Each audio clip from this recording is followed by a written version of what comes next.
How to pay YouTube TV bill. Hello everyone, welcome to our channel. Let's see how we can do it. For this, just simply open up your YouTube TV account, just log into it, and after that you will be able to find your profile at the top right hand side corner. Just simply click on it and then open up the settings of your account.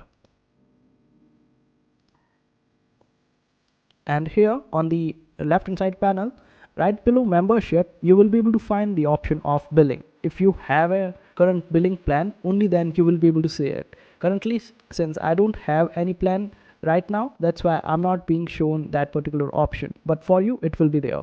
Just simply click on that particular option, and after that you will be able to see your billing amount and everything related to it. Just simply choose it, and your payment method will also be there. Just select just pay using your payment method, and this way you would be able to pay the amount and save your membership. And that's how you do it.